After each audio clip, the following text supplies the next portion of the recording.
السلام علیکم. الحمد لله نحمده ونستعينه ونستغفره ونؤمن به ونتوكل عليه ونعوذ بالله من شرور أنفسنا ومن سيئات أعمالنا من يهده الله فلا مضل له ومن يضلله فلا هادي له ونشهد أن لا إله إلا الله وحده لا شريك له ونشهد أن سيدنا ونبينا ومولانا محمدا عبده ورسوله صلى الله تعالى على خير خلقه محمد وآله وأصحابه أجمعين. أما بعد فأعوذ بالله من الشيطان الرجيم. بسم الله الرحمن الرحيم. ولله ما في السماوات وما في الأرض ليجزي الذين أساءوا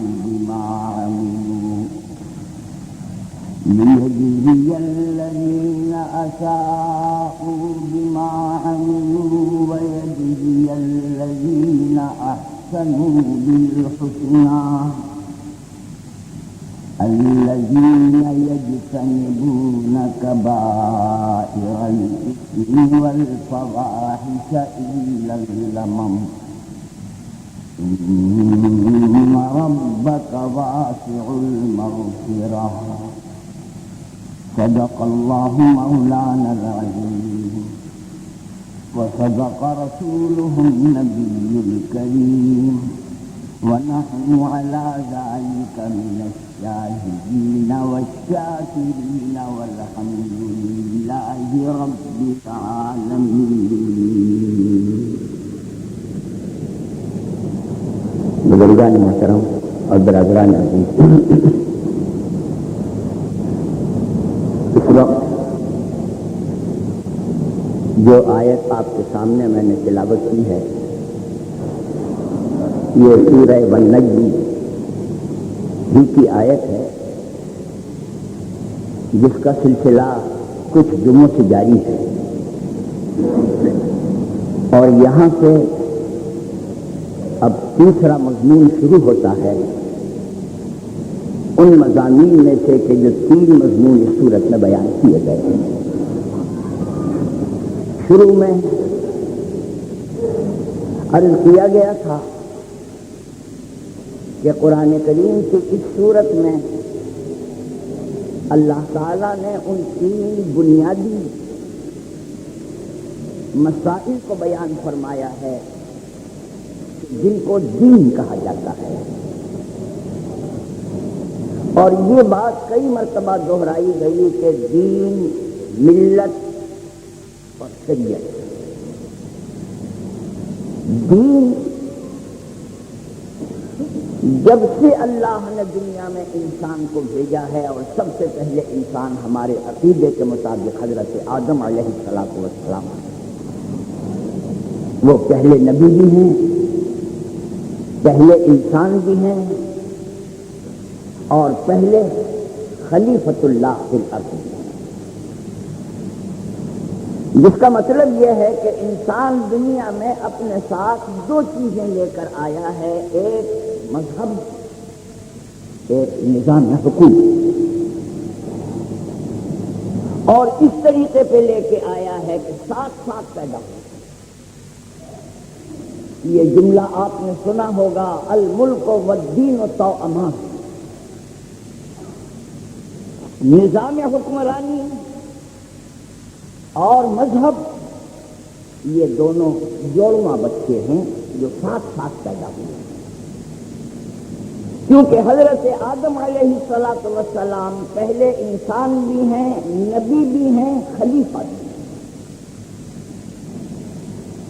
ان سے جو سلسلہ دین کا شروع ہوا ہے، جتنے نبی اور پیغمبر آئے ہیں سب کے سب اسی دین کو لے کر آئے، یہاں تک کہ سرکار دو عالم صلی اللہ علیہ وسلم بھی اسی دین کو لے کر آئے، دین توحید۔ اور دین کی بنیادی باتیں تھیں اللہ کی وحدانیت، نبوت اور رسالت پر ایمان اور آخرت پر ایمان، بس ان تین چیزوں کا نام دین ہے۔ دین کبھی منسوخ نہیں ہوتا، دین میں کبھی کوئی تبدیلی نہیں آتی۔ انبیاء کرام علیہ الصلوۃ والسلام تشریف لاتے ہیں، ہر نبی نے آج تک وحدانیت کی تعلیم بھی دی، نبوت و رسالت کی بھی تعلیم دی اور آخرت کی بھی تعلیم۔ اور ان تینوں میں اگر آپ غور کریں تو ایک خاص قسم کا ربط کے معنی یہ ہے کہ ایسا معلوم ہوتا ہے کہ اگر ایک ہو دوسرا نہ ہو تو پہلا بھی بیکار، دوسرا ہو پہلا نہ ہو تو پہلا بھی بیکار۔ مثلا سب سے پہلے ایک انسان اگر دنیا میں آسمانی دین پر اگر ایمان لائے تو میں نے پہلے بھی عرض کیا ہے کہ وہ سب سے پہلے خدا پر ایمان نہیں لا سکتا، کیونکہ اس کو کوئی بتانے والا نہیں ہے کہ خدا کی ذات کیا ہے، خدا کی صفات کیا ہیں، خدا کی قدرت کیا ہے، خدا کے اختیارات کیا ہیں، خدا کے حدود کیا ہیں، کوئی بتانے والا نہیں۔ اور عقل سے یہ چیزیں دریافت ہو نہیں سکتی، عقل سے زیادہ خدا کے وجود کا قائل ہو سکتا ہے۔ وجود کی تفصیلات کیا ہیں سمجھ نہیں آتی۔ اگر کسی انسان کی کسی نبی اور کسی پیغمبر سے ملاقات نہ ہو، لیکن علماء نے لکھا ہے کہ پھر بھی اللہ نے تیرے ساتھ ایک رسول بھیجا ہے جس کا نام عقل ہے، وہ بھی ہادی ہے۔ کم سے کم عقل انسان کی یہ بتاتی ہے کہ کوئی پیدا کرنے والا ضرور ہے جس نے مجھے بھی پیدا کیا اور کائنات کو بھی پیدا کیا، باریکیاں میں جانتا ہے، اس کی صفات، اس کی قدرت، اس کے اختیارات، ان کی مجھے خبر ہے۔ اسی لیے ایک مشہور مسئلہ ہے شواہد جبل، پہاڑ کی گھاٹیوں کے نام سے، اور وہ یہ ہے کہ ایک انسان پیدا ہوتے ہی کسی پہاڑ کی گھاٹی میں رکھا گیا اور وہیں پر اس کے 20 سال 30 سال 40 سال 50 سال 60 سال 70 سال گزر گئے، اسی سے اس کی ملاقات ہوئی، اور یہ انسان 70 سال کی یا 60 سال کی عمر میں مر گیا، تو اس سے آخرت میں کس چیز کا سوال ہوگا؟ اگر اس سے یہ پوچھا جائے کہ تمہارا نبی کون ہے، تمہارے رسول کون ہے، تو وہ کہے گا جی مجھے تو کچھ خبر نہیں، کیونکہ مجھے تو اصل میں کسی سے ملاقات ہی نہیں، کسی نے مجھے خبر ہی نہیں دی کسی نبی اور پیغمبر سے، مجھے یہی نہیں معلوم کہ میں کس نبی کے زمانے میں پیدا ہوں۔ اور آخرت کا تو سوال ہی نہیں، کتاب اللہ کا سوال نہیں، ملائکہ کا سوال نہیں، فرشتوں کا سوال نہیں، یہ تو چیزیں میں جانتا ہی نہیں۔ علماء نے لکھا ہے کہ اس سے صرف ایک سوال ہوگا قیامت میں، اور وہ اللہ کی توحید کا سوال ہے۔ توحید سے مراد اللہ کے ساتھ پر ایمان کا مسئلہ، کیونکہ نبی پر ایمان لانے کا مسئلہ خبری مسئلہ ہے، جب تک کوئی مخبر خبر نہ دے، اور خدا پر ایمان لانے کا مسئلہ خبری نہیں، عقلی مسئلہ۔ انسان کو جب ہم نے پیدا کیا تھا، چاہے پہاڑ کی گھاٹیوں میں رہا ہو، لیکن اتنی عقل تو ہم نے دی تھی کہ انسان صفائی کو دیکھے تو دیکھ کر یہ سمجھے کہ اس کا بنانے والا کوئی ضرور ہے، کون ہے یہ مجھے نہیں معلوم، جس کا مطلب یہ ہے کہ صرف وحدانیت باری اور اللہ کی توحید کے بارے میں اس سے سوال ہوگا، اسی پر اس کی نجات ہوگی، نبوت کا سوال نہیں ہوگا، آخرت کا سوال نہیں ہوگا، جس سے یہ بات معلوم ہوگی کہ ایک انسان اللہ کی ذات پر تفصیل کے ساتھ ایمان نہیں لا سکتا جب تک کہ اس کو کوئی بتانے والا نہ بتائے، اور بتانے والے ایک نبی اور پیغمبر۔ لہذا سب سے پہلے جب ہم اور آپ دین میں داخل ہوتے ہیں تو سب سے پہلے ایمان لاتے ہیں نبی اور پیغمبر پر، یہاں سے بسم اللہ شروع ہوتی ہے۔ جب ہم نبی پر ایمان لے آتے ہیں اور پہلا قدم رکھ دیا گیا، اب نبی اور پیغمبر ہمیں بتائیں گے کہ توحید کیا ہے، خدا کی ذات کیا ہے، خدا کے صفات کیا ہیں، خدا کے اختیارات کیا ہیں، شرک کیا چیز ہے، توحید کیا چیز ہے، نبی بتائیں گے کتاب اللہ کیا چیز ہے، آخرت کیا چیز ہے، فرشتے کیا چیز ہے، تقدیر کیا چیز ہے، یہ سب نبی بتائیں گے، جس کا مطلب یہ ہے کہ دین کی ابتدا نبی کی ذات سے، اور اس کے بعد ایمان لاتا ہے انسان توحید سے۔ اب اللہ پر بھی ایمان لے آیا، نبی پر بھی ایمان لے آیا، اور ایمان لانا اتنا زیادہ مشکل بھی نہیں ہے۔ اکبر الہ آبادی مرحوم نے کہا کہ آمینو میں تو سب سے آگے ہیں، جہاں تک اس کا تعلق ہے، ارے صاحب ہم مسلمان ہیں، ہم مومن ہیں، آمینو میں تو سب سے آگے ہیں، عمل الصالحات مشکل ہے، لیکن اگر آپ یہ کہیں کہ ایمان کے مطابق عمل بھی کرو تو بھئی یہ ذرا مشکل مسئلہ ہے، باقی اس دعوے میں ہم بہت آگے آگے ہیں کہ ہم مسلمان ہیں، ہم صاحب ایمان ہیں۔ دو چیزوں پر ایمان کیا،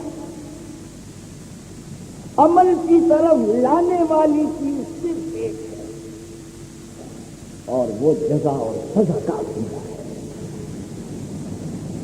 اگر آپ کو یہ بات معلوم ہو کہ میرے ادھر جانے سے کس منزل پہ پہنچوں گا، ادھر جانے سے کس منزل پہ پہنچوں گا، یہ کام کروں گا تو کیا بدلہ ملے گا، یہ کام کروں گا تو کیا بدلہ ملے گا، جب تک انسان کو یہ پتہ نہ چلے، انسان اتنا بخیل ہے، اتنا بخیل ہے کہ انسان کچھ کرنے کو تیار نہیں ہے۔ طالب علموں کو آپ دیکھتے ہیں،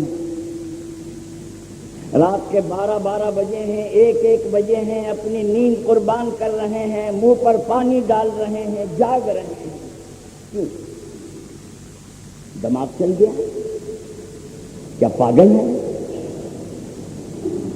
نہیں، انہیں یہ بات اچھی طرح پر معلوم ہے کہ اگر میں نے کتاب یاد کی اور امتحان میں کامیاب ہو گیا تو نمبر اچھے آئیں گے، ملازمت اچھی ملے گی، آئندہ کی زندگی میری سنور جائے گی، اور اگر میں نے نہ پڑھا اور میں فیل ہو گیا تو میری زندگی خراب ہو جائے گی۔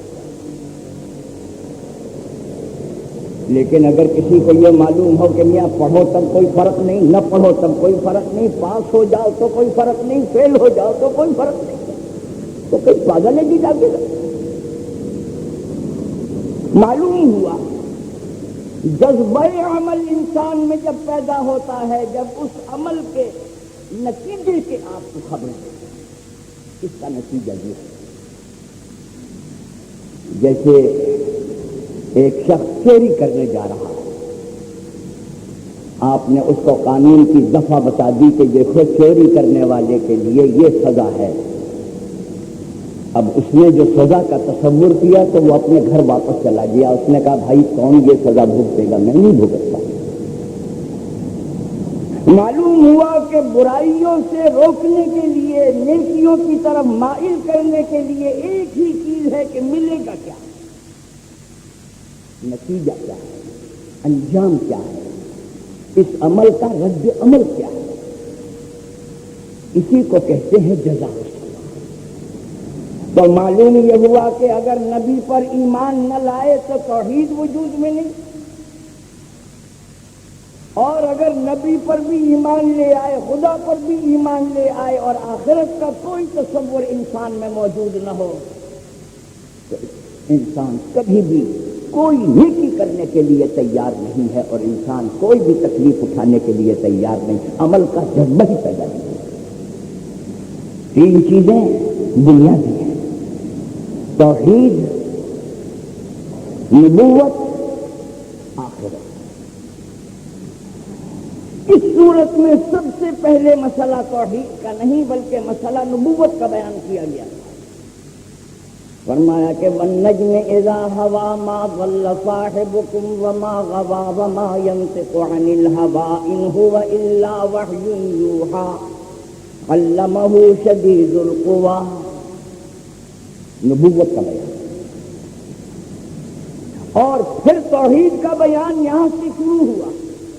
أَفَرَأَيْتُمُ اللَّاتَ وَالْعُزَّىٰ وَمَنَاةَ الثَّالِثَةَ الْأُخْرَىٰ أَلَكُمُ الذَّكَرُ وَلَهُ الْأُنثَىٰ تِلْكَ إِذًا قِسْمَةٌ ضِیزَىٰ إِنْ هِیَ إِلَّا أَسْمَاءٌ سَمَّیْتُمُوهَا أَنْتُمْ وَآبَاؤُكُم مَّا أَنزَلَ اللَّهُ بِهَا مِن سُلْطَانٍ۔ جہاں تک بیان کیا جا چکا ہے وہاں تک سب توحید کا بیان، پہلے نبوت کا بیان، اب آخرت کا بیان شروع ہوتا ہے۔ فرمایا کہ وَلِلَّهِ مَا فِي السَّمَاوَاتِ وَمَا فِي الْأَرْضِ۔ پہلی چیز تو یہ ہے کہ زمین اور آسمان اور ساری کائنات اللہ کے قبضے میں اور اللہ کی قدرت میں، خدا کے اختیار میں۔ اگر آپ کا اختیار ہی نہیں ہے کسی بستی پر، کسی شہر پر، کسی ملک پر، تو وہاں کے لوگوں کو نہ آپ انعام دے سکتے ہیں نہ وہاں کے لوگوں کو سزا دے سکتے ہیں۔ پہلی چیز ہے قدرت، قبضہ، اختیار، مختار کل اللہ ہے، اور اس کی بھی ضرورت ہے کہ بھائی جزا کا کام کس نے کیا، سزا کا کام کس نے کیا۔ یہ انیاؤ نگر کی سلطنت نہیں ہے۔ انیاؤ نگر کی سلطنت کا مطلب یہ ہے کہ میاں ہمیں تو پھانسی کا پھندا ڈالنا ہے، یہ دیکھو کہ جس کی گردن موٹی ہو اسی میں ڈال دو۔ ایک واقعہ لکھا ہے کہ انیاؤ نگر ایک ریاست ہے، اور وہاں کا جو راجا تھا وہ ایک ایسا ہی بے وقوف قسم کا آدمی تھا۔ تو انیاؤ نگر کے اندر ایک خصوصیت یہ تھی کہ وہاں پر بازار میں ہر چیز 1 روپے کی 16 سیر بکتی، ہر چیز 1 روپے کی 16 سیر۔ ایک گرو اور ایک چیلا چلتے چلتے سیاحت کرتے کرتے وہاں انیاؤ نگر میں پہنچے۔ انہوں نے کہا کہ بھائی یہ تو بڑا اچھا شہر ہے، یہاں تو مکھن بھی 1 روپے کا 16 سیر ہے اور یہاں تو دودھ بھی 1 روپے کا 16 سیر ہے، ایسا تو ہم نے کوئی شہر نہیں دیکھا۔ لیکن آپ جس نگاہ سے دیکھتے ہیں وہ آپ کی بچپنا نگاہ، اور عمر والے آدمی جس نگاہ سے دیکھتے ہیں وہ تجربے کی۔ اس کے گرو نے کہا بیٹا یہ خیال نہ کرو کہ یہاں ہر چیز 1 روپے کی 16 سیر ہے، دیکھنے کی بات یہ ہے کہ جہاں پر گھوڑے گدھے سب ایک بھاؤ ہوں وہ زمین رہنے کے قابل نہیں ہے۔ یہاں ہر چیز 1 روپے کی 16 سیر ہے، جو قیمتی وہ بھی، جو گھٹیا وہ بھی، یہاں گدھے گھوڑے سب ہے۔ یہ سرزمین بے آئین ہے۔ میری رائے یہ ہے کہ یہاں نہیں ٹھہرے، چیلے نے کہا کہ جی حضور یہ تو آپ کی بزرگانہ نصیحت ہے، یہ بالکل صحیح ہے، لیکن ہمارا خیال ہے اگر آپ کچھ دن مجھے ٹھہرنے کی اجازت دیں تو کم سے کم 1 روپے کے 16 سیر کا مکھن تو کھا لیں۔ انہوں نے کہا تمہاری خوشی۔ جب کبھی بزرگوں کی نصیحت کے خلاف کرتا ہے تو انجام یہی ہوتا ہے۔ خوب 1 روپے کا 16 سیر کا دودھ پیا، 1 روپے کے 16 سیر کا مکھن کھایا، خوب موٹا۔ 19 نگر میں ایک واقعہ یہ پیش آیا کہ ایک بلڈنگ بنی تھی، وہ بلڈنگ اتفاق سے گر گئی اور گرنے کے بعد بہت سے آدمی اس میں ہلاک ہو گئے۔ مقدمہ آیا راجہ صاحب کے پاس۔ راجہ صاحب کو فیصلے کی تمیز نہیں تھی، سوچنے لگے کہ اصل میں یہ قصور کس کا ہے۔ تو کسی نے کہا کہ حضور مالک جو اس بلڈنگ کا مالک ہے اس کو بلا کر آپ پھانسی پہ چڑھائیں۔ مالک کو بلایا، مالک نے کہا کہ حضور میرا تو کوئی قصور نہیں، کیونکہ میں تو یہاں پر آتا بھی نہیں تھا، یہ تو بنانے والوں نے بنایا اور بنانے والوں نے جو کچھ خرابی رکھی ان کا قصور ہے، میرا تو کوئی قصور نہیں ہے۔ راجہ صاحب نے کہا کہ یہ بھی صحیح کہتا ہے، اس کے جو راج اور مزدور ہیں انہیں بلاؤ۔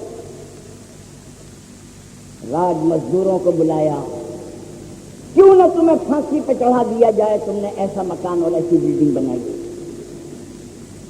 انہوں نے کہا حضور ہمارا تو کوئی قصور نہیں، ہم تو راج آدمی ہیں، ہمارا کام تو اینٹ پہ اینٹ رکھنا ہے، اس میں ہم نے تو کوئی قصور نہیں کیا۔ اصل قصور جو ہے وہ تو مسالہ بنانے والے مزدوروں کا ہے، انہوں نے پتلا مسالہ بنایا جس کی وجہ سے وہ ٹھہرا نہیں۔ راجہ صاحب نے کہا کہ یہ بھی صحیح کہتا ہے، ان مزدوروں کو بلاؤ جو اصل میں مسالہ بنانے والے تھے، تمہیں کیوں نہ پھانسی دے دی جائے۔ انہوں نے کہا حضور ہمارا کوئی قصور نہیں، ہم تو ٹھہر ٹھہر کے پانی ڈالا کرتے تھے، لیکن روزانہ ایک ہاتھی گزرتا تھا اور اس کے اوپر زیورات تھے، اس کی جھنکار کی وجہ سے ہم ڈر جاتے تھے اور ہماری مشق کا منہ جو تھا وہ ہاتھ سے چھوٹ جاتا تھا اور پانی زیادہ اس میں گر جاتا تھا، تو جس کی وجہ سے یہ مسالہ پتلا ہو جاتا تھا، قصور ہمارا کچھ نہیں۔ انہوں نے کہا پھر تمہاری رائے میں کس کا قصور ہے؟ انہوں نے کہا حضور قصور اس سونار کا ہے جس نے یہ بجنے والے زیور بنائے۔ انہوں نے کہا اچھا اس سونار کو بلاؤ۔ سونار کو بلایا، کیوں نہ تمہیں پھانسی دے دی جائے، تم نے ایسے زیورات بنائے۔ اس نے کہا حضور میرا تو کوئی قصور نہیں، مگر یہ بیچارہ کسی اور کے اوپر ڈال نہیں سکا، زیادہ چالاک اور ہوشیار نہیں تھا۔ اس نے کہا راجہ صاحب نے بس یہ بات طے ہو گئی، یہ جو بلڈنگ گری ہے اور اس میں جو آدمی مرے ہیں اس کے بدلے کی سزا اس سونار کو دی جائے۔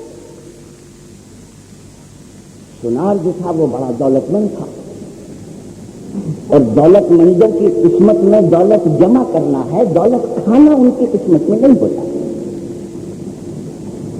یہ سوکھ کے بالکل لکڑی تھا۔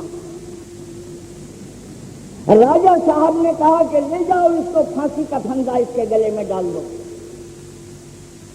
سونار کو پکڑ کے لے گئے اور پھانسی کا پھندا اس کے گلے میں ڈالا، تو اس کی گردن تو ایسی تھی لکڑی کی طرح ذرا سی اور پھندا تھا چوڑا۔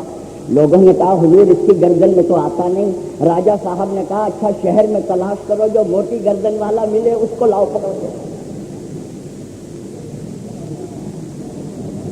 پولیس والے نکلے اور خدا بچائے پولیس والوں سے پتہ نہیں کہاں پہنچ گئے۔ یہ چیلا جو 1 روپے کا 16 سیر مکھن کھا کھا کے موٹا ہوا تھا یہ بیٹھا ہوا تھا، اس کو پکڑ کے لائے۔ اس نے کہا حضور یہ تو بتا دیجیے میرا قصور کیا ہے؟ انہوں نے کہا قصور کچھ نہیں ہے، بس صرف یہ ہے کہ یہ پھندا تمہاری گردن میں فٹ آتا ہے، قصور کچھ نہیں۔ اب کہتا ہے گرو نے صحیح کہا، وہ ملک رہنے کے قابل نہیں ہے جہاں گدھے گھوڑے سب برابر ہوں۔ واقعی صحیح کہا، مگر کیا کریں؟ اس نے کہا کہ اچھا تم مجھے پکڑ کے لے جا رہے ہو، لیکن مجھے اتنی تو اجازت دو کہ میں اپنے گرو کو خبر تو کر دوں۔ انہوں نے کہا اچھا۔ گئے اور جا کے گرو کے پاس جا کے رونے لگے، یہ مصیبت آ گئی میرے اوپر، بھئی کیا قصور ہے؟ قصور کچھ نہیں ہے جی، بات یہ ہے کہ جس کو پھانسی کا حکم ہوا تھا اس کی گردن تھی پتلی اور اس کی گردن جو ہے یہ موٹی ہے، یہ پھندا اس کی گردن میں فٹ آتا ہے، طے یہ ہوا ہے کہ اسی کو پھانسی دے دیں۔ اس نے کہا کہ بھئی میں نے تو تم سے پہلے ہی کہہ دیا تھا کہ یہ سرزمین بے آئین ہے، یہاں کا کوئی آئین نہیں، کوئی دستور نہیں، کوئی قانون نہیں ہے، یہاں گدھے گھوڑے سب برابر ہیں، یہ رہنے کے قابل نہیں ہے، لیکن اب بھگتو۔ لیکن استاد نے یہ کہا، اس کے گرو نے، کہ اچھا تم ایسا کرو، جب تمہیں یہ پھانسی کے لیے لے جائیں تو میں بھی آ جاؤں گا وہاں، اور اس وقت ہم تم دونوں کے دونوں وہاں پر کشتی لڑیں گے، جھگڑا۔ چیلے نے کہا کہ معلوم نہیں اس میں کیا مصلحت ہے، مگر جائے استاد خالص، استاد کے بھید تو استاد ہی جانتا ہے۔ انہوں نے کہا جی بہت اچھا۔ پھانسی دینے کے لیے تاریخ مقرر ہو گئی، راجہ صاحب بھی آ گئے اور عمال حکومت آ گئے اور یہ گرو صاحب بھی پہنچ گئے، اور چیلے کو جب لے جانے لگے پھانسی کے لیے تو گرو اور چیلے آپس میں خوب کشتی ہو۔ راجہ صاحب نے کہا کہ کیا قصہ ہے بھائی، کیا بات ہے، جھگڑا کاہے کا ہو رہا ہے؟ گرو کو بلایا، اس نے کہا کہ جی حضور ہمارا جھگڑا اس بات پر ہے کہ یہ گھڑی اتنی نیک اور اچھی گھڑی ہے کہ اس وقت جو پھانسی پائے گا سیدھا جنت میں جائے۔ تو میرا جھگڑا اس سے یہ ہے، میں کہہ رہا ہوں کہ یہ ساعت مجھے دے دو، وہ کہتا ہے کہ نہیں یہ ساعت مجھے دے دو، جھگڑا اس پر ہے۔ راجہ صاحب سوچنے لگے کہ میں نے تو بہت گناہ کیے ہیں، اگر مجھے یہ موقع مل جائے تو اچھا ہے۔ راجہ صاحب نے سوچ کے یہ کہا کہ کیا یہ ممکن نہیں ہو سکتا کہ اس جھگڑے کا فیصلہ اس طرح کیا جائے کہ آپ دونوں یہ موقع مجھے دے دیں؟ تو لوگ تو خدا سے چاہتے تھے کہ خسکم جہاں پاک۔ انہوں نے کہا جی اگر آپ یہ چاہتے ہیں تو بہت اچھا، ہم آپ کو دینے کو تیار ہیں۔ اندازہ لگائیے، بلڈنگ کسی کی گری، مرا کوئی، قصور کسی کا، اور پھانسی پہ راجہ صاحب کو چڑھا دیا گیا۔ یہ سرزمین بے آئین ہے، یہ انیاؤ نگر کی سلطنت ہے۔ مگر کیا آپ سمجھتے ہیں کہ اللہ کی حکومت انیاؤ نگر کی سلطنت ہے؟ نہیں، یہاں جس کو عروج دیتے ہیں وہ عروج کے قابل ہے، جس کو پست کرتے ہیں وہ پستی کے قابل ہے۔ جب کسی قوم کا تنزل ہوتا ہے تو وہ تنزل کے کام کرتی ہے، جب کسی قوم کو ترقی ہوتی ہے تو وہ ترقی کے کام کرتی ہے۔ اللہ کی سلطنت انیاؤ نگر کی سلطنت نہیں ہے۔ قوموں کے عروج، زوال کا ضابطہ اللہ تعالیٰ نے قرآن کریم میں بیان فرمایا، فرمایا کہ یا ایھا الذین آمنوا من یرتد منکم عن دینہ، اے ایمان والو، کہتے ہم تم کو ایمان والے ہیں حالانکہ جانتے ہیں کہ تمہارے دل میں اسلام سے بھاگنے کا خیال ہو رہا ہے۔ یا ایھا الذین آمنوا من یرتد منکم عن دینہ فسوف یأتی اللہ بقوم یحبهم ویحبونہ اذلۃ علی المؤمنین اعزۃ علی الکافرین یجاہدون فی سبیل اللہ ولا یخافون لومۃ لائم ذلک فضل اللہ یؤتیہ من یشاء۔ غزوہ احد میں جب مسلمان شکست کھا گئے، غزوہ بدر میں مسلمانوں کو کامیابی ہو گئی تو تاریخ اسلام کا پانسا پلٹ گیا۔ قوموں کی تاریخ میں کبھی کبھی ایسے موڑ آتے ہیں کہ اس موڑ پہ اگر کامیابی ہو جائے تو قوم صدیوں آگے نکل جاتی ہے۔ غزوہ بدر میں کامیابی بڑی کامیابی تھی. لوگوں نے کہا کفر کی کمر ٹوٹ گئی، کفر ختم، مکے والوں کی کمر ٹوٹ گئی، یہود نصارا مشرک سب اسلام میں آ رہے ہیں. بہت سے لوگ کہا کرتے ہیں نا کہ چڑھتے سورج کی پوجا کرنے والے لوگ، انہوں نے کہا اب اسلام سے دور رہنے میں کچھ نہیں ہے، اب اگر کچھ ملے گا تو اسلام کے اندر جا کے ملے گا، آؤ چلو سب داخل ہو جاؤ اسلام کے اندر، خوب اسلام میں داخل ہو. لیکن جب غزوہ احد کے موقع پر شکست ہو گئی مسلمانوں کو، سرکار دو عالم صلی اللہ علیہ وسلم خود شریک ہیں، مگر مسلمانوں کو شکست ہو گئی، تو مسلمان جو ابھی نئے نئے داخل ہوئے تھے سوچنے لگے کہ یار واپس چلو، ہم نصرانی تھے پھر نصرانی بن جاؤ،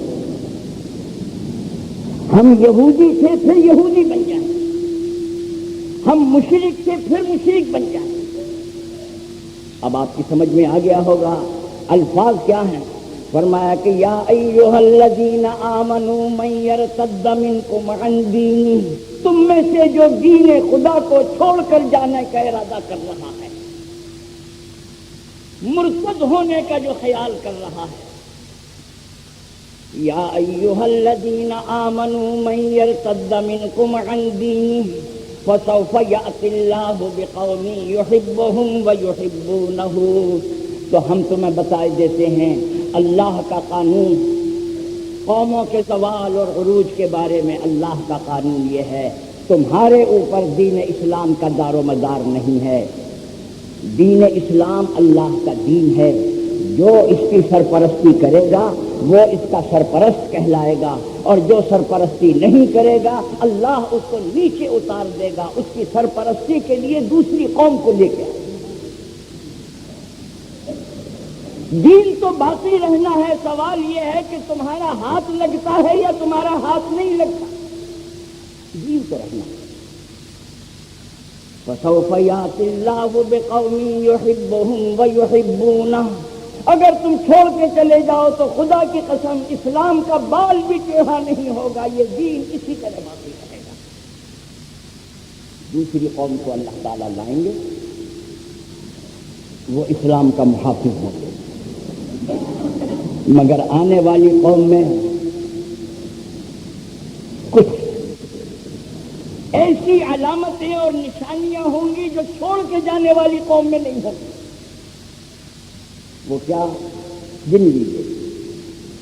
فرمایا کہ یحبهم ویحبونہ، ایک اذلۃ علی المؤمنین اعزۃ علی الکافرین، دو یجاہدون فی سبیل اللہ ولا یخافون لومۃ لائم، چار.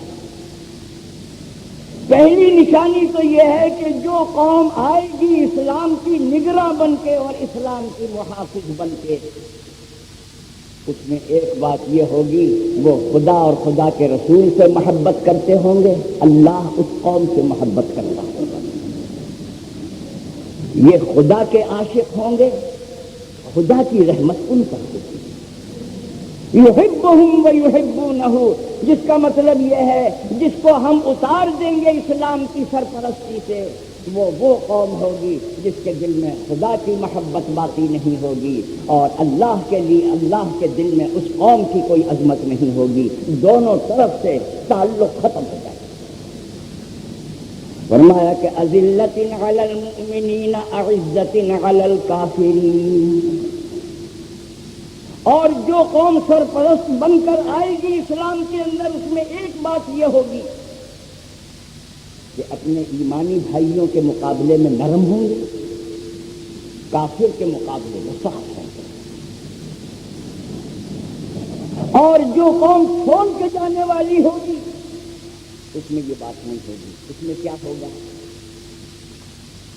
مسلمان کے ساتھ واسطہ پڑے گا تو لاٹھی اور ڈنڈا لے کے آنے کو تیار ہے، اور اگر کسی غیر مسلم سے واسطہ پڑے گا، جی حضور آپ سے تو ہمارے بڑے دیری میں تعلقات ہیں، قوم کی صفت یہ ہوگی کہ اپنوں سے عداوت، دوسروں سے دوستی، اور آنے والی قوم کے اندر یہ بات ہوگی کہ اپنوں سے نرمی، دوسروں سے سختی۔ کیسی سختی؟ حضرت خالد ابن ولید ٹوٹی ہوئی تلوار ہے، ماہان ارمنی کے دربار میں چلے گئے دندناتے ہوئے، ایک آدمی ساتھ ہے، انہوں نے کبھی جھاڑ فانوس نہیں دیکھے، درباروں کی رونق نہیں دیکھی،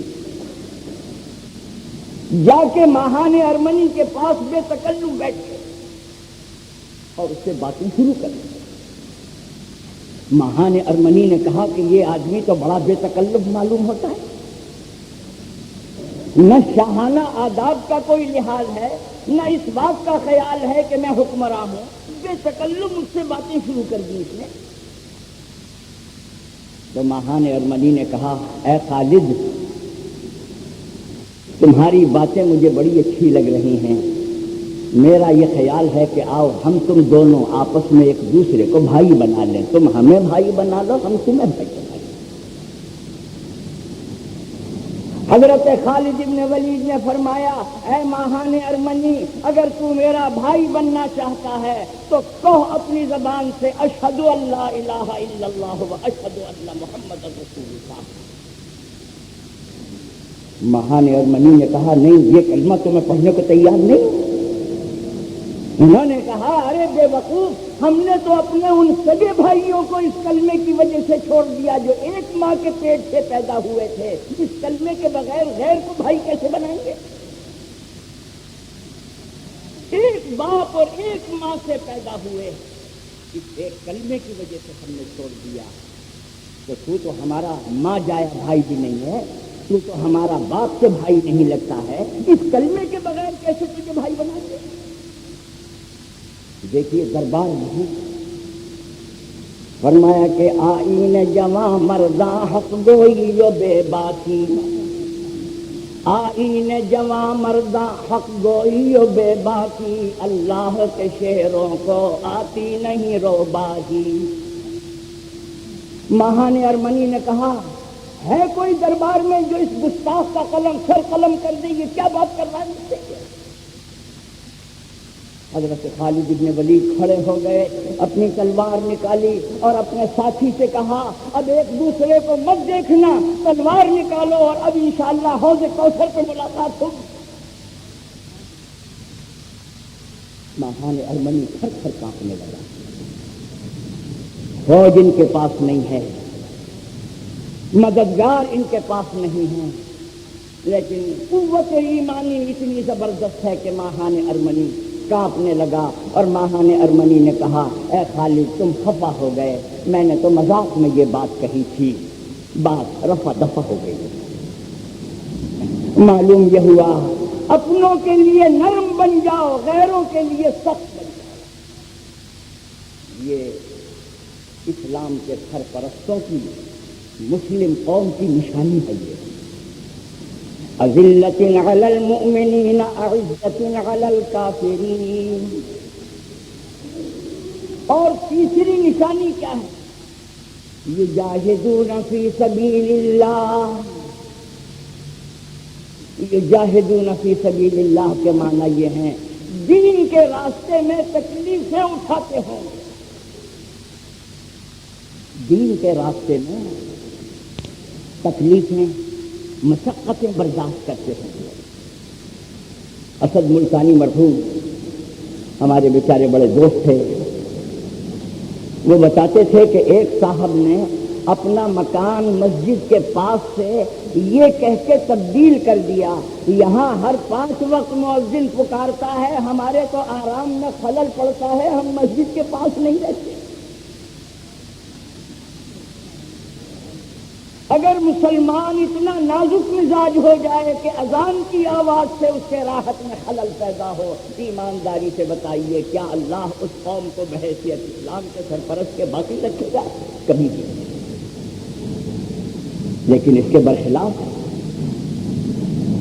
سنیما کے لیے جو لائن لگی ہوئی ہوتی ہے وہ جا کے دیکھیے آپ،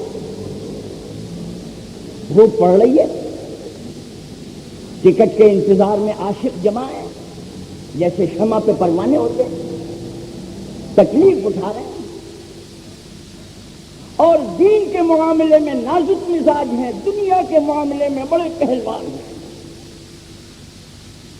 اللہ تعالیٰ فرماتے ہیں کہ یہ یجاہدون فی سبیل اللہ، موٹی مشقت کی زندگی والے لوگ ہوں گے جو اسلام کے حامی بن کر آئیں گے۔ حضرت مولانا اسماعیل شہید رحمت اللہ علیہ جب جہاد کرنے کے لیے نکلے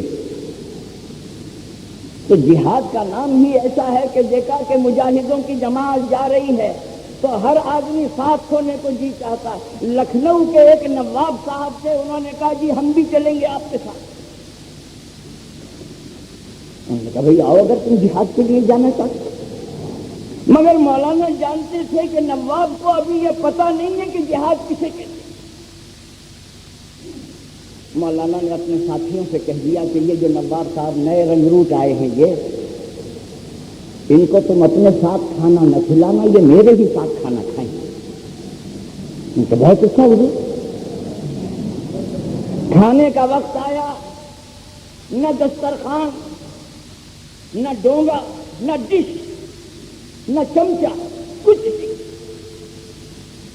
بیٹھ گئے ویسے ہی روٹی پہ سالن رکھے زمین پر، اور تھوڑی دیر میں مولانا نے ذرا کھنکارا اور کھنکار کے آہ کر کے ادھر تھوک دیا۔ نواب صاحب تو بڑے نازک مزاج تھے، فوراً چمک کے کھڑے ہو گئے، کہنے لگے لا حول ولا قوت الا باللہ۔ ارے کہیں اس طریقے سے کھانا کھایا جاتا ہے؟ مولانا گردن جھکائے بیٹھے رہے، کھانا کھاتے رہے۔ ساتھیوں سے کہا کہ دیکھو اس نواب کو تم اپنے ساتھ کھانا نہ کھلانا، کھانا میرے ہی ساتھ کھائے گا یہ۔ ایک وقت کا فاقہ۔ جب دوسرا وقت آیا تو پھر نواب صاحب بیٹھے مولانا کے ساتھ کھانا کھانے کے لیے، تو مولانا نے اپنا رومال لے کے زور سے ناک صاف۔ نواب صاحب پھر چمک کے کھڑے ہو گئے۔ ارے صاحب یہ کیا کرتے ہیں آپ، بھلا اس طریقے سے کہیں کھانا کھایا جاتا ہے؟ اور مولانا خاموشی کے ساتھ اپنے گردن جھکائے بیٹھے رہے۔ دو وقت کا فاقہ ہو گیا۔ تیسرے وقت نواب صاحب پھر بیٹھے تو مولانا نے پھر کھنکارا، تو نواب صاحب کے مزاج ٹھیک ہو گئے، فرمانے لگے نواب صاحب کہ مولانا صاحب اگر آپ پکانا بھی پھر دیں گے تو میں بغیر کھانا کھائے نہیں اٹھوں گا۔ انہوں نے کہا کہ نواب صاحب معاف کیجیے گا، اصل میں آپ کو یہ بتانا چاہتا تھا کہ یہ خالہ جی کا گھر نہیں، یہ پھولوں کی سیج نہیں، یہ جہاد ہے۔ فرمایا کہ ناز پرورد تناغم نہ برد راہ بعشق، ناز پرورد تناغم نہ برد راہ بعشق، عاشقی شیوہ رندان بلا کش باشد۔ عاشقی کا شیوا جو ہے ان لوگوں کا نہیں ہے جو ناز و نعمت میں پلے۔ ہندوستان میں جب وہ یہ کابل سے آیا ہے نادر شاہ، معافی، نادر شاہ نے جب دلی پر حملہ کیا ہے، وہ زمانہ ایسا زمانہ تھا کہ اس وقت اصل میں مسلمانوں کی حالت دیکھ کے شرم آتی تھی، کیونکہ وہ زمانہ جیسے آج ہم اور آپ بالکل امریکن اور برٹش بننے کی کوشش کرتے ہیں، اس زمانے میں فیشن یہ تھا، نسوانیت کی طرف مائل تھا، ہر آدمی زنانہ نظر آتا تھا، بیل، گوٹا، چوڑی دار پاجامہ، ٹوپی کے اوپر گوٹا، یہ فیشن تھا۔ یہ زیادہ تر زمانی چیزوں کی طرف مائل، رنگیلے شاہ کا زمانہ، اور یہ رنگیلے شاہ وہ ہیں کہ جن کو یہ شوق ہوتا تھا کبھی کبھی کہ چلے میں پڑے ہوئے ہیں، بچہ ہوا ہے ان سے۔ بچہ تو عورتوں کے ہوتا ہے، رنگیلے شاہ کے بھی بچہ ہو رہا ہے۔ کبھی کبھی یہ اپنے محفل والوں سے کہا کرتے تھے، گانے بجانے والوں کی جو محفل ہوتی تھی، کہ بھئی یہ سننے میں آیا ہے کہ کوئی ملک پہ کوئی حملہ نہ کر دے، تو وہ گانے بجانے والے کیا کہتے تھے؟ اجی حضور توبہ کیجئے، کس کی مجال ہے جو آپ پہ حملہ کر دے گا؟ اور اگر آپ پہ حملہ کر دیا تو یہ طبلے اور سرنگی کا جو سارا میگزین ہے یہ کس دن کام آئے گا؟ ہم ان سے مار مار کے دشمنوں کو بھگا دیں گے۔ گویا طبلہ اور سرنگی جو ہے یہ بھی اصل میں ٹینک ہے، یہ میزائل ہے، آپ پرواہ نہ کریں۔ نادر شاہ پہنچا اور دلی میں قتل عام ہونے لگا۔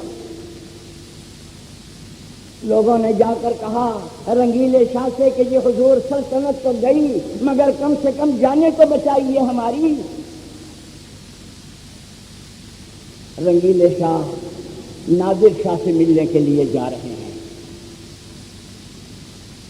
جب وہ ملنے کے لیے جا رہے ہیں تو ان کے جانے کے وقت راستہ صاف کیا گیا، سکتے کھڑے کیے گئے، پالکی کے اوپر خس کے پردے ڈالے گئے، اور جب یہاں سے یہ پالکی گزرے تو یہاں سے پانی کا چھینٹا دینا، خس کی چٹیاں تر ہو جائیں۔ نادر شاہ یہ اپنی آنکھوں سے دیکھ رہا ہے اور دیکھ کے کہتا ہے اے اللہ تیری قدرت ہے، تو زنانوں کو بھی سلطنت دیتا ہے، ایسوں کو بھی سلطنت دیتا ہے۔ یہ لکھا ہے کہ جب یہ پہنچے ہیں اور جا کے بغل گیر ہو گئے، گلے ملے، تو لکھنے والے نے لکھا ہے کہ نادر شاہ نے کبھی عطر کی خوشبو نہیں سونگھی تھی اور رنگیلے شاہ نے کبھی پسینے کی بدبو نہیں سونگھی تھی۔ یہ پسینے کی بدبو کی وجہ سے غش کھا کے وہاں پر گر پڑے۔ میں نے کہا بھئی یہ کیا ہوا؟ خیریت کہیے کیا ہوا؟ ہوش میں آئے، حضور ملک آپ نے فتح کر لیا ہے، آپ دعوت میں تشریف لائیے، 4 ملک آپ کو دے دیتا ہوں۔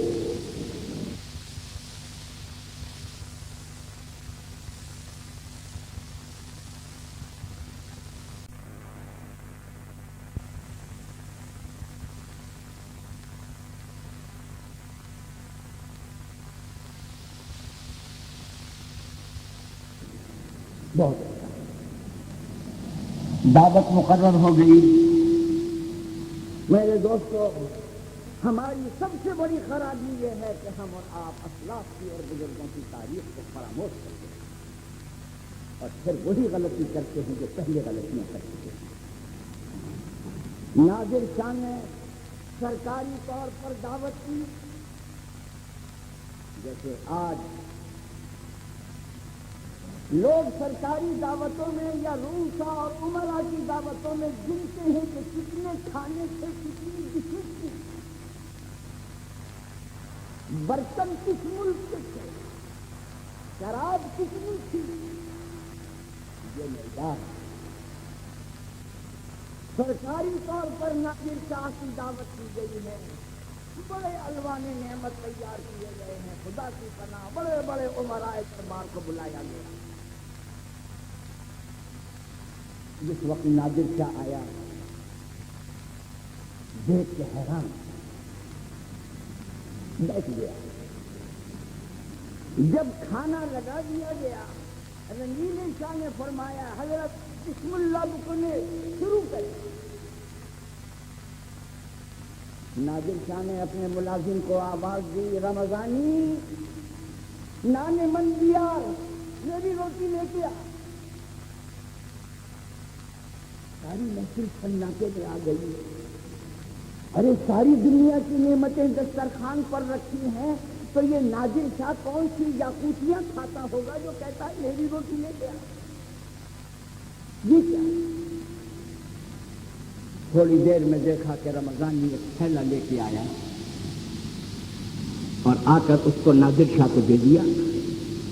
نادر شاہ نے تھیلا کھولا اور سوکھی روٹی کے ٹکڑے نکالے اور سب لوگوں سے خطاب کر کے کہا اے میرے دوستو، یہ غذا جو میرے ہاتھ میں ہے یہ فاتح قوم کی غذا ہے، اور جو تمہارے سامنے ڈشیں رکھی ہیں یہ غلام قوم کی ہے۔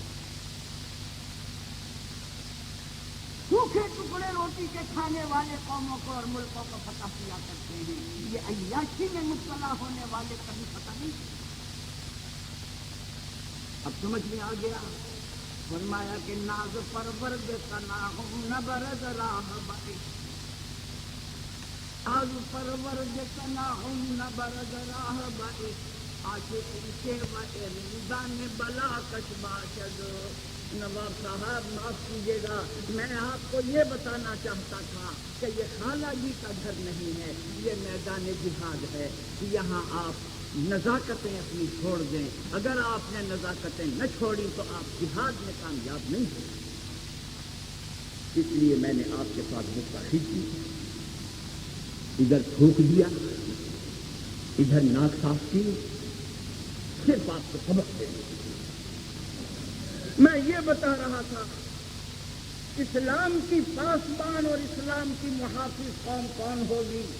فرمایا کہ یجاہدون فی سبیل اللہ، اللہ کی راہ میں مشقتیں اٹھانے والے، تکلیفیں برداشت کرنے.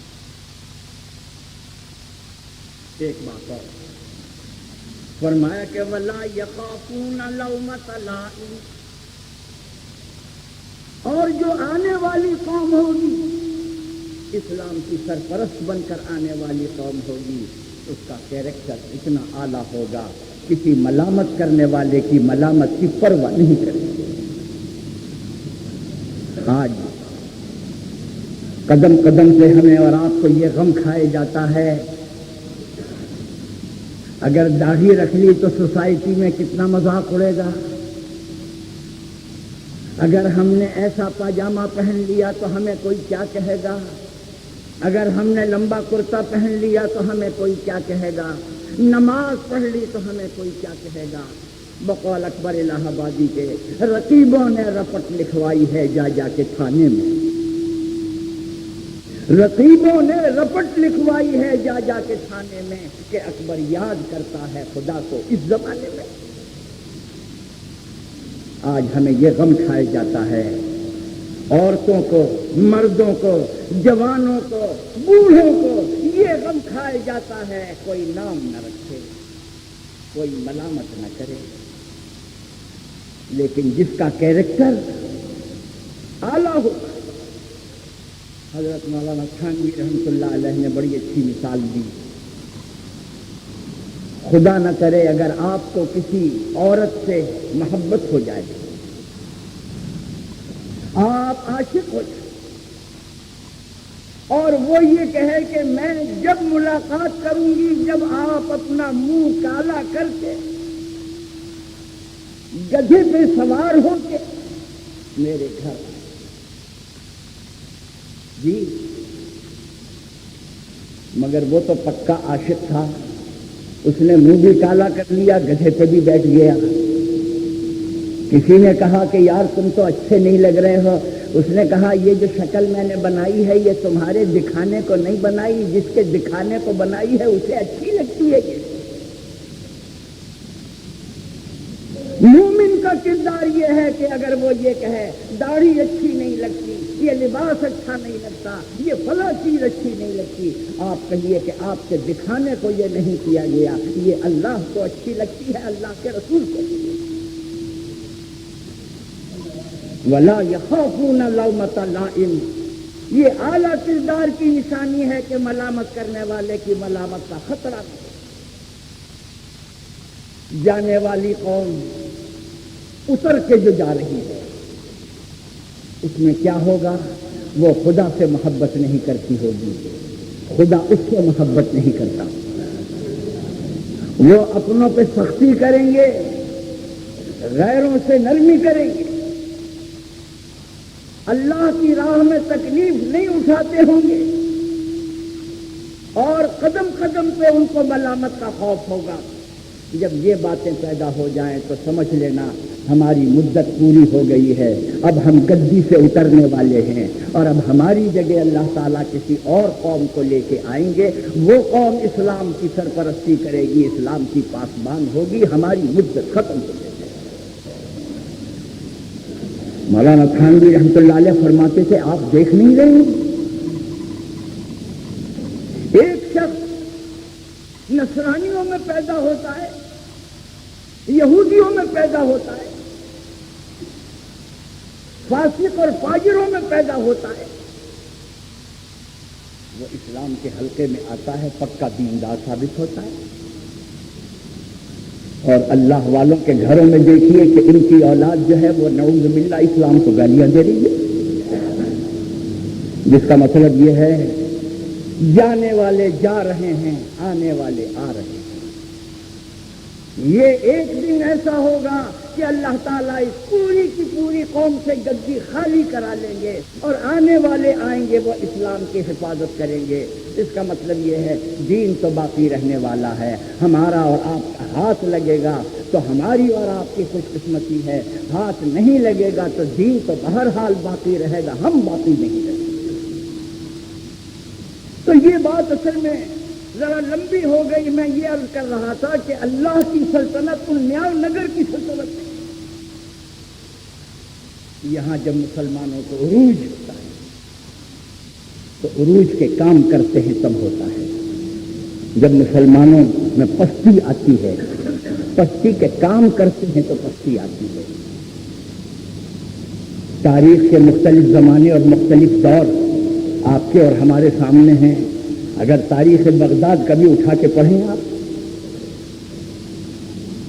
جب ہلاکو خاں اور چنگیز خاں کا زمانہ ہے، تاتاریوں نے مسلمانوں کا قتل عام کیا ہے، شاید آپ پڑھنا پسند نہ کریں۔ خطیب بغدادی نے تاریخ میں لکھا ہے کہ تاتاریوں کے زمانے میں مسلمان قوم کی روح اس طریقے سے نکل گئی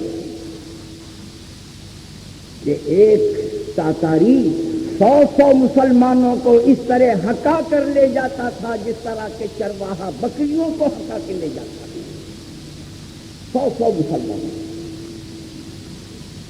اور ایک زمانہ وہ بھی دیکھ لیے آپ نے خالد بن ولید کا کہ اکیلے ہیں، تنہا ہیں۔ واقعہ ایک نقل کیا ہے، شرم آتی ہے، پڑھتے ہوئے بھی شرم آتی ہے۔ ایک تاتاری نے کسی مسلمان کو دیکھا اور یہ کہا کہ اس وقت میرے پاس تیرے قتل کرنے کے لیے تلوار نہیں ہے، میں گھر جاتا ہوں تلوار لے کے آتا ہوں، یہاں تو اپنی گردن جھکا لے اور خبردار جو تو نے گردن اٹھائی جب تک میں تلوار لے کے نہیں آیا۔ خطیب بغدادی نے لکھا ہے اس میں ہمت نہیں تھی، گردن جھکا کے کھڑا ہو گیا۔ تاتاری گیا ہے اور جا کر تلوار لے کر آیا ہے، آ کے دیکھا تو اس کی گردن اسی طریقے جھکی ہوئی تھی، آ کے تلوار سے گردن مار دی۔ آپ کیا سمجھتے ہیں کہ اللہ کی سلطنت تو المیاں نگر کی سلطنت ہے؟ نہیں، ہم اور آپ ذلت و پستی کے کام کرتے ہیں، ذلیل ہوتے ہیں۔ ہم اور آپ سربلندی کے کام کرتے ہیں تو اللہ تعالی ہم کو نوازتے ہیں۔ خیر یہ موضوع بڑا لمبا موضوع ہے، اس وقت تو یہ بات عرض کرنے کی نہیں تھی۔ عرض تو میں یہ کر رہا تھا کہ قرآن کریم کی ان آیتوں میں اللہ تعالی نے اب آخرت کے مسئلے کو بیان فرمایا ہے، اور میں یہ کہہ رہا تھا کہ آخرت کے مسئلے کے بغیر کوئی شخص عمل کرنے کو تیار نہیں ہے، اور جب تک اس میں جزا اور سزا کا تصور نہ ہو۔ اگر انسان کو یہ تصور ہو کہ ہم دنیا میں آئے ہیں، مر کے یہیں پر فنا ہو جائیں گے، جیسے گھاس پاؤں میں رون کے ختم ہو جاتا ہے، موت کا یقین کافی نہیں ہے۔ آپ کو اور ہمیں سب کو موت کا تو یقین ہے، جزا اور سزا کا شاید اتنا یقین نہیں ہے۔ آپ کہیں گے کہ صاحب یہ آپ نے کیسا الزام لگا دیا، تو کیا ہم مسلمان نہیں ہیں؟ نہیں صاحب، آپ بھی مسلمان ہیں، ہم بھی مسلمان ہیں، آپ ہی کے ساتھ ہیں، ہم بھی کوئی الگ نہیں ہے، اور عقیدہ بھی آخرت کا ہے، لیکن کیسا ہے؟ ایک بادشاہ نے اپنے شہزادے کے لیے یہ انتظام کیا تھا کہ یہ اگر باہر کے لڑکوں میں کھیلے گا تو خراب ہو جائے گا، گھر میں لڑکیوں کے ساتھ کھیلے۔ جب لڑکیوں کے ساتھ کھیلنے لگا، اس میں بھی لڑکیوں کی سی عادتیں پیدا ہو گئیں، بڑھتے بڑھتے یہ بھی جوان ہو گئے، ان کے ساتھ کی لڑکیاں بھی جوان ہو گئیں، یہ ان کی سہیلیاں ہیں، یہ ان کے سہیلے ہیں، جوان ہو گئے، پل گئے، بڑھ گئے۔ یہ اپنی سہیلیوں میں جوان عورتوں میں بیٹھے ہوئے ہیں، کہیں محفل میں سانپ نکل آیا، اور جب سانپ نکل آیا عورتوں نے بھی دیکھا تو عورتوں کی عادت ہوتی ہے، وہ چلائیں، چلا کے کہنے ارے باہر سے کسی مردوے کو بلانا جو سانپ مار دے، باہر سے کسی مردوے کو بلاؤ جو سانپ مار دے۔ یہ شہزادے صاحب بھی ہاں میں ہاں ملا کے فرماتے ارے باہر سے کسی مردوے کو بلاؤ جو سانپ مار دے۔ تو کسی عورت نے یہ کہہ دیا کہ حضور آپ بھی تو مرد ہیں؟ کہنے لگے لا حول ولا قوت الا باللہ، یہ یاد ہی نہیں رہا تھا مجھے کہ میں مرد ہوں۔ آپ ایمانداری سے بتائیے کہ وہ مردانگی کس کام کی مردانگی ہے جو سانپ کے نکلنے کے وقت یاد نہ آئے اور یاد دلانے سے یاد آئے۔ جب ہم جھوٹ بولتے ہیں ہمیں آخرت کا عقیدہ یاد نہیں آتا، کسی کا حق مارتے ہیں آخرت کا عقیدہ یاد نہیں آتا، کسی کا حق طلب کرتے ہیں، ظلم کرتے ہیں، آخرت کا عقیدہ یاد نہیں آتا۔ جب مولوی صاحب واز کہتے ہیں تو کہتے ہیں ہاں یہ آپ نے مجھے صحیح بات یاد دلائی، ہم یہ آخرت سنائیں۔ تو ہماری اور آپ کی آخرت کا عقیدہ تو ایسے ہی ہے جیسے شہزادے صاحب کو بتا دیا تھا کسی نے کہ حضور آپ بھی تو مرد ہیں، انہوں نے کہا ہاں ہاں مجھے یاد نہیں رہا تھا، اب یاد آ گیا۔ اصل عقیدہ ہے، جب سے یہ بگڑا ہے ساری زندگی بگڑ گئی۔ عقیدہ ہمارا کمزور ہے۔ نوجوانوں سے کہیے، جواب سنیے نوجوانوں کا، کہتے ہیں کہ اب تو آرام سے گزرتی ہے، اب تو آرام سے گزرتی ہے، عاقبت کی خبر خدا جانے۔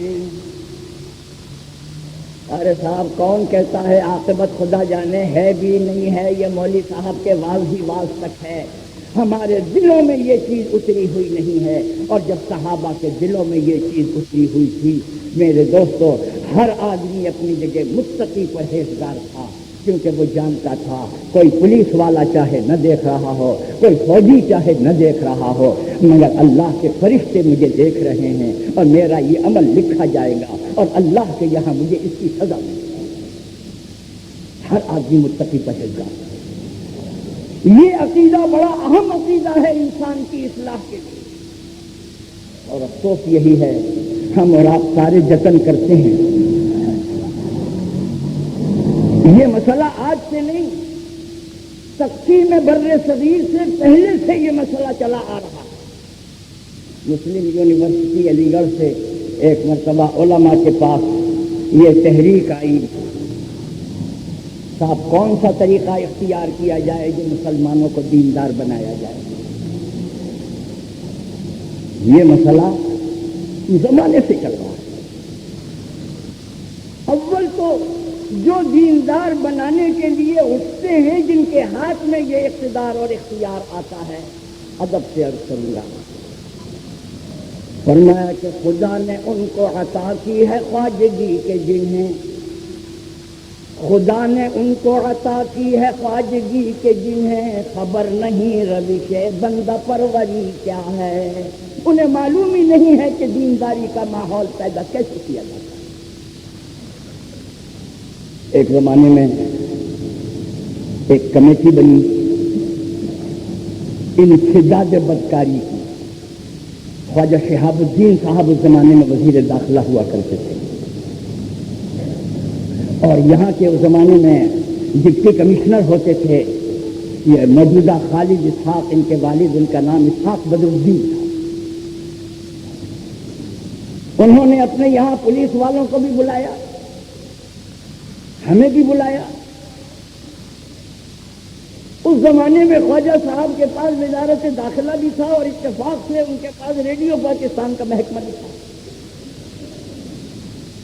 میں نے کہا کہ خواجہ صاحب آپ بدکاری کا انسداد کرنا چاہتے ہیں، سچ سچ بتائیے کہ واقعی آپ کی خواہش ہے؟ کہنے لگے ہاں جی بالکل ہم چاہتے ہیں۔ میں نے کہا تو مجھے بڑا افسوس ہے، ایک طرف آپ زمین آسمان کے قلابی ملا رہے ہیں کہ ہم انسداد بدکاری کے جذبات ختم کرنا چاہتے ہیں، اور دوسری طرف ان کانوں نے ریڈیو پاکستان سے سنا ہے پہلی ملاقات ہے، پہلی ملاقات ہے۔ آپ مجھے بتائیے، یہ پہلی ملاقات کے گیت سناتے ہیں قوم کو، اور آپ سمجھتے ہیں کہ انسداد بدکاری کے جذبات دور ہو جائیں؟ آپ کو طریقہ ہی معلوم، ایک ہی طریقہ ہے، اور وہ طریقہ یہ ہے کہ انسان کے اندر احساس سے ذمہ داری پیدا کیا جائے۔ ہم جو کہہ رہے ہیں وہ لکھا گیا ہے آخرت کے لیے، اور جو کر رہے ہیں وہ لکھا گیا ہے۔ اگر یہ بات ہے ہم اعلیٰ درجے کے مسلمان ہیں، اور اگر یہ نہیں ہے تو یہ سب شیشہ بازی ہے، یہ سب کے سب سیاست گری ہے۔ یہ تو میں یہ بات عرض کر رہا تھا، عقیدہ آخرت کا مسئلہ جو ہے یہ نہایت اہم مسئلہ ہے۔ فرمایا جزا اور سزا دینے کے لیے دو چیزوں کی ضرورت ہے، ایک اختیار ہو، دوسرے علم ہو۔ اگر علم نہیں ہے تو ایسا نہ ہو کہ کہیں مجرم کو تو آپ بخش دیں اور جو وفادار ہے اسے سزا دے دیں۔ آپ کو یہی پتہ نہیں ہے کہ مجرم ہے کون؟ دونوں چیزیں بیان کی۔ فرمایا کہ ان ربک هو اعلم بمن ضل عن سبیلہ وهو اعلم بمن اهتدی۔ ان ربک هو اعلم، یقیناً آپ کا پروردگار زیادہ جاننے والا ہے۔ ان ربک هو اعلم بمن ضل عن سبیلہ، تیرے راستے سے بھٹکا ہوا کون ہے؟ وَهُوَ أَعْلَمُ بِمَنِ اهْتَدَىٰ، اور اسے اچھی طرح معلوم ہے کہ راستے پہ چلنے والے کو معلوم ہوا۔ اللہ کا علم کامل ہے، خدا کو اپنے وفاداروں کا بھی علم ہے، اور خدا کو اپنے بے وفاؤں کا بھی علم ہے، مجرموں کا بھی۔ مگر وہ تو کافی نہیں ہے، وہ تو مجھے بھی ہے، آپ کو بھی ہے۔ قصوروار کون ہے، بے خطا کون ہے؟ مگر میرے اور آپ کے ہاتھ میں اقتدار اور اختیار نہیں۔ فرمایا کہ وَلِلَّهِ مَا فِي السَّمَاوَاتِ وَمَا فِي الْأَرْضِ، ساری کائنات آسمان اور زمین اور آسمان و زمین کے درمیان یہ خدا کے قبضے میں اور خدا کے اختیار میں۔ اس کا علم بھی کامل، اس کی قدرت بھی کامل۔ کاہے کے لیے؟ سبحان اللہ۔ فرمایا کہ وَلِلَّهِ مَا فِي السَّمَاوَاتِ وَمَا فِي الْأَرْضِ لِيَجْزِيَ الَّذِينَ أَسَاءُوا بِمَا عَمِلُوا وَيَجْزِيَ الَّذِينَ أَحْسَنُوا بِالْحُسْنَىٰ۔ یہ اس لیے ہے، خدا کا علم بھی، خدا کی قدرت بھی، جنہوں نے برے کام کیے ہیں ان کو ویسا بدلہ دے، اور جنہوں نے اچھے کام کیے ہیں ان کو ویسا بدلہ دے۔ لِيَجْزِيَ الَّذِينَ أَسَاءُوا بِمَا عَمِلُوا وَيَجْزِيَ الَّذِينَ أَحْسَنُوا بِالْحُسْنَىٰ۔ جو نیک ہیں انہیں اچھا بدلہ دے، جو گنہگار ہیں انہیں سزا دے۔ اور گنہگار کون ہیں؟ اس کو تو اللہ نے یہی چھوڑ دیا۔ نیکوکار کون ہے؟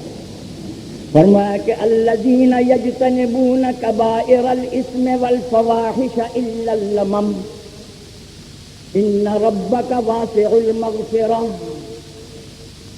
خدا کی نظر میں نیکوکار کون ہیں؟ وہ نہیں ہیں جو یہ دعویٰ کریں کہ ہم سے کوئی گناہ ہی نہیں ہوتا۔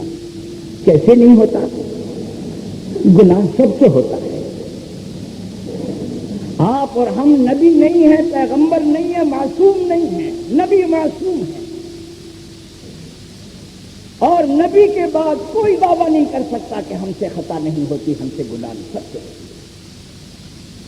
عارف نے بڑی اچھی بات کہی، فرمایا کہ دم بدم پابستہ دام تو ایم، دم بدم پابستہ دام تو ایم، گرچہ ماں شاہ باز سی مرغ شویم۔ ہم چاہے قطب ہو جائیں، غوث ہو جائیں، ولی ہو جائیں، گناہ سے بچ نہیں سکتے۔ فرمایا کہ ہاں فرمایا کہ دام و دانست خدا، ہر جگہ پر دانے بکھرے ہوئے ہیں، اور ہماری مثال اس پرندے کی طرح پر ہے کہ جو دانوں کی طرف دوڑتے ہیں اور دوڑ کر ہم اور آپ نافرمانی کرتے ہیں۔ دم بدم پابستہ دامے تو اہم گر کے ماں شہباز و سی مرغ شویم۔ یہ تو خیر عارف کا کلام تھا، حضور کا ارشاد سنیے، فرمایا کہ کلکم خطاؤ، اے مسلمانوں سن لو، تم سب سے سب گنہگار ہو، کلکم خطاؤ وخیر الخطائین التوابون، لیکن تم میں سے بہترین خطا کار وہ ہے جو اپنی خطا کی توبہ کرے، بہترین خطا کار وہ ہے، بدترین خطا کار وہ ہے جو اپنی خطا کی پناہ تلاش کرے۔ بھائی آپ نے داڑھی کیوں منڈوائی ہے؟ بجائے اس کے کہ آدمی یہ کہے کہ جی میں نے اور بہت سے گناہ کرتا ہوں، ایک یہ بھی مجھ سے کوتاہی ہوتی ہے۔ نہیں صاحب، مولوی صاحب دکھائیے قرآن میں لکھا کہاں ہے کہ داڑھی ہے؟ قرآن میں کہاں لکھا ہے؟ اچھا صاحب قرآن میں تو داڑھی بھی نہیں لکھی، مگر قرآن میں کہاں لکھا ہے کہ ختنہ کراؤ؟ تو کیوں نہیں آپ نے ختنہ چھوڑ دیا؟ کہاں ہے قرآن میں کہ ختنہ کراؤ؟ معلوم ہوا کہ جس چیز کو آپ کا جی نہیں چاہتا ہے آپ اس کے لیے پناہ تلاش کرتے ہیں، اور جس چیز کے لیے آپ کا جی چاہتا ہے اس کو آپ قبول کر لیتے ہیں۔ یہ کس نے آپ سے کہہ دیا ہے؟ شریعت کا دار و مدار قرآن پر ہے، سنت رسول پر ہے، اجماع امت پر ہے، قیاس پر ہے۔ یہ چار بنیادیں ہیں جن سے شریعت کے احکام صادر ہوتے ہیں۔ یہ کہنا کہ قرآن کے اندر کہاں ہے؟ قرآن میں یہ کہاں ہے کہ ناک کی جو یہ ریزش ہے یہ مت کھاؤ؟ کہیں ہے قرآن میں؟ ہم نے تو کسی کو نہیں دیکھا کہ کوئی ناک سے نکال کے کھا لیتا ہو۔ کہیں قرآن میں یہ ہے کہ پیشاب نہ پیو؟ ہم نے تو کسی کو نہیں دیکھا پیتے ہوئے۔ بھارت کے ایک وزیر اعظم صاحب بے شک ایسے آئے تھے جو کہا کرتے تھے کہ میں اپنا پیشاب پیتا ہوں۔ میں یہ عرض کر رہا تھا بہترین خطا کار وہ ہے جس کا حال یہ ہے جیسا محمود غزنوی کے ساتھ ایاز کرتا۔ محمود غزنوی نے ایک دربار سجایا، اور محمود غزنوی نے جب دربار سجایا تو وہاں پر ایک ہیرا لے کے آیا، لوگوں سے کہا ہیرا توڑو، اجھو مجھ سے نہیں ہو سکتا۔ سب نے انکار کر دیا۔ جب ایاز کے پاس آیا تو اس نے کہا لائیے، لے کے اور زور سے زمین پہ دے مارا، وہ ہیرا توڑ دیا۔ لوگوں نے کہا کہ تجھے شرم نہیں آئی، تو نے بادشاہ کا ہیرا توڑ دیا؟ اس نے کیا جواب دیا؟ اس نے کہا ارے ظالموں، میں نے تو ہیرا توڑا ہے اور تم نے ہیرے سے زیادہ قیمتی چیز بادشاہ کا حکم توڑا ہے۔ محمود غزنوی نے جب یہ سوال کیا کہ ایاز تو نے یہ ہیرا توڑ دیا، کہنا قصور ہو گیا، آپ نے کہا تھا توڑ دیا، اگر آپ کہتے ہیں کہ کیوں توڑا تو مجھ سے قصور ہو گیا، معاف کر دیجیے۔ فرمایا کہ گناہ اگرچہ نبود اختیار ما حافظ، گناہ اگرچہ نبود اختیار ما حافظ، تو در طریق ادب کو شگو گناہ مناس۔ اگر خطا ہو جائے یہ مت کہو کہ اس کی ہم پناہ تلاش کر رہے ہیں، یہ کہو بھئی اللہ سے امید ہے اللہ یہ معاف کر دے گا۔ بہرحال جزا و سزا کا مضمون آپ اس کے بعد بھی انشاءاللہ عرض کروں گا۔ دعا کیجئے کہ اللہ ہمیں اور آپ کو عمل کی توفیق عطا فرمائے۔ اللہم ارنا الحق حقا وارزقنا اتباعہ وارنا الباطل باطلا وارزقنا اجتنابہ، وصلی اللہ تعالی علی خیر خلقہ محمد وآلہ واصحابہ اجمعین برحمتک یا ارحم الراحمین۔ محمد اظہر ایک بیمار ہیں، ان کے لیے دعا کیجیے کہ اللہ تعالیٰ ان کو صحت و تندرستی عطا فرمائے۔ سبحان ربک رب العزت عما یصفون وسلام علی المرسلین۔